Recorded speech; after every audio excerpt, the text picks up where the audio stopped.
ফিতর। আসসালামু আলাইকুম। ওয়ালাইকুম আসসালাম রহমতুল্লাহ বরকাত। ডক্টর জাকির, আপনি কি এবারে বলবেন ঈদের নামাজ আদায় করার ক্ষেত্রে সঠিক নিয়ম কানুন আসলে কোনটা, আর যদি একটা সংক্ষিপ্ত বর্ণনা দেন আমাদের পিস টিভির দর্শকদের জন্য, যাতে তাদের উপকার হয়। আপনি যদি ঈদের নামাজ সম্পর্কে বলেন, মুসলিমরা বিভিন্ন নিয়মে এই নামাজ পড়ে, এটা নিয়ে মতভেদ আছে। তবে আপনি যদি এখানে বিশুদ্ধ উৎসের কথা বলেন, কোরআন এবং সহিহ হাদিস, সেখানে একটা কমন নিয়ম পাবেন। আর বিশুদ্ধ উৎস অনুযায়ী সহিহ হাদিস পড়লে তখন আপনি এটা জানতে পারবেন যে ঈদের নামাজের ব্যাপারে যদি বলতে হয়, হোক সেটা ঈদুল ফিতর বা ঈদুল আজহা, নামাজ পড়তে হবে 2 রাকাত। 2 রাকাত নামাজ, 2 ইউনিট নামাজ। একটা হাদিস আছে সুনান আল বাইহাকিতে, খণ্ড নম্বর 3, বুক অব জুমা সালা, হাদিস নাম্বার 5719। উমর রাদিয়াল্লাহু আনহু, আল্লাহ তার উপর সন্তুষ্ট হন, তিনি বলেছেন, ভ্রমণকারীদের নামাজ 2 রাকাত, আদাহ নামাজ 2 রাকাত, তার মানে ঈদুল আজহা, আর জুমার নামাজ 2 রাকাত। এটাই হচ্ছে এই সব নামাজের পূর্ণ দৈর্ঘ্য, আর এই নির্দেশ দিয়েছেন আল্লাহর রাসূল। তার মানে ঈদের নামাজ হবে 2 রাকাত। 2 নম্বর পয়েন্ট, যে ঈদের নামাজের আগে আজান দেওয়া হয় না, ইকামতও দেওয়া হয় না।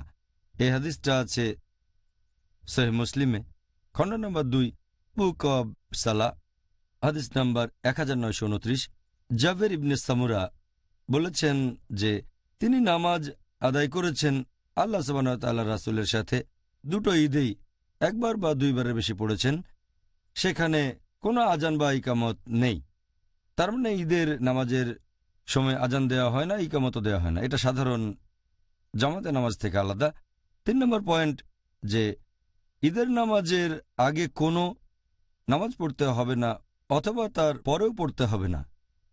এই নামাজের আগে বা পরে কোনো রকম সুন্নত নামাজ নেই। আর একটা হাদিস উল্লেখ আছে সুনান আবু দাউদে, খণ্ড নম্বর 1, বুক অব সালাহ, হাদিস নাম্বার 1155।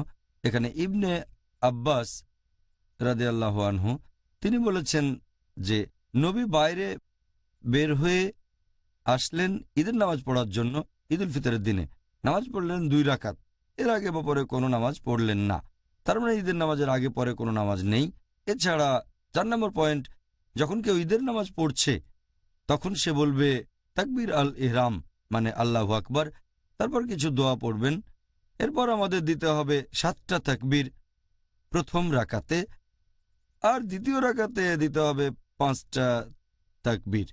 এটা আমরা জেনেছি সহিহ হাদিস থেকে, আছে সুনান আবু দাউদে, খণ্ড নম্বর 1, বুক অব সালাহ, হাদিস নম্বর 1145 আর 1146। সেখানে হযরত আয়েশা রাদিয়াল্লাহু আনহা, আল্লাহ তার উপর সন্তুষ্ট হন, তিনি বলেছেন যে নবী যখন ঈদুল ফিতরের নামাজ পড়তেন আর ঈদুল আজহার নামাজ, তার মানে 2 ঈদের নামাজ, তিনি তখন দিতেন মোট 7টা তাকবীর প্রথম রাকাতে, আর দ্বিতীয় রাকাতে দিতেন 5টা তাকবীর।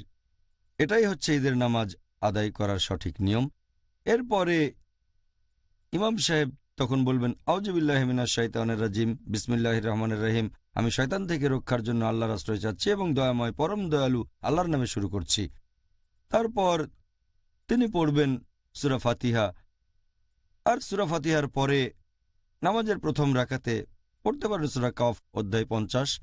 এরপর দ্বিতীয় রাকাতে পড়তে পারেন সূরা কামার অধ্যায় নম্বর 54, অথবা প্রথম রাকাতে পড়তে পারেন সূরা আলা অধ্যায় নম্বর 87, আর দ্বিতীয় রাকাতে সূরা গাশিয়া অধ্যায় নম্বর 88। প্রথম আর দ্বিতীয় রাকাত এরকম হতে পারে, এটা সহিহ হাদিস দিয়ে প্রমাণিত। তবে এখানে আপনি যদি অন্য কোনো সূরা পড়েন অথবা কোরআনের কয়েকটা আয়াত, তাহলে নামাজ হবে। এগুলো সুপারিশ করা হয়েছে, এগুলো হলো সুন্নাহ, আমাদের নবী পড়েছেন। এছাড়াও ঈদের নামাজ শেষ হওয়ার পরে ইমাম তখন দেবেন খুতবা, ঈদের নামাজের খুতবা। এটা আছে সহিহ বুখারীতে, খণ্ড নম্বর 2, বুক অব টু ঈদস, হাদিস নাম্বার 962। ইবনে আব্বাস রাদিয়াল্লাহু আনহু বলেছেন যে তিনি ঈদের নামাজ আদায় করেছেন আল্লাহ সুবহানাহু ওয়া তাআলার রাসূল মুহাম্মদ সাল্লাল্লাহু আলাইহি ওয়াসাল্লামের সাথে। আরও ছিলেন আবু বকর, উমর, উসমান, আল্লাহ সবার উপরে সন্তুষ্ট হন।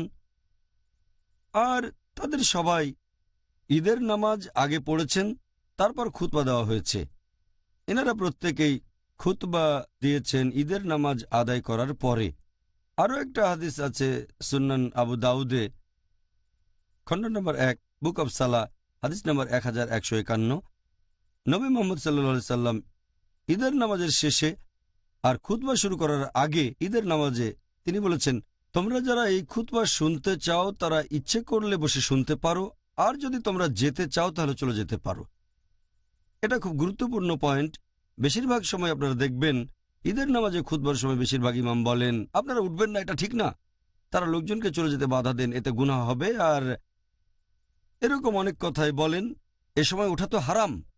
চিন্তা করেন, আমাদের নবী মোহাম্মদ সাল্লাল্লাহু আলাইহি সাল্লাম যখন খুতবা দিয়েছেন তখন বলেছেন তোমরা শুনতে চাইলে শুনতে পারো, আর না শুনতে চাইলে চলে যেতে পারো। তাহলে এখনকার দিনের ইমাম যে খুতবা দেন সেটা কি মোহাম্মদ সাল্লাল্লাহু আলাইহি সাল্লামের খুতবার চেয়ে বেশি গুরুত্বপূর্ণ? ব্যাপারটা হাস্যকর। সহিহ হাদিস বলছে নবী মোহাম্মদ সাল্লাল্লাহু আলাইহি সাল্লাম বলেছেন খুতবা শুনতে চাইলে থাকো, আর না চাইলে যেতে পারো, তবে এটা করলে ভালো। যদি খুতবা শোনেন তবে নবীর অনুমতি আছে, কেউ চাইলে চলে যেতে পারে।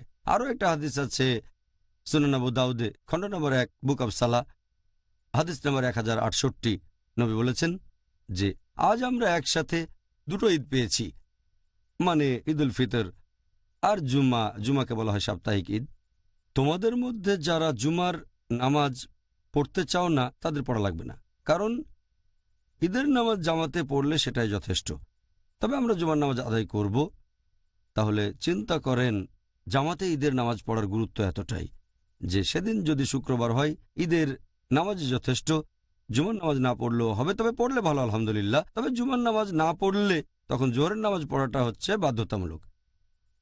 এই হলো সংক্ষেপে ঈদের নামাজ আদায় করার সঠিক নিয়মের বর্ণনা। আচ্ছা, জাজাকাল্লাহ খায়ের। ডক্টর জাকির, আশা করি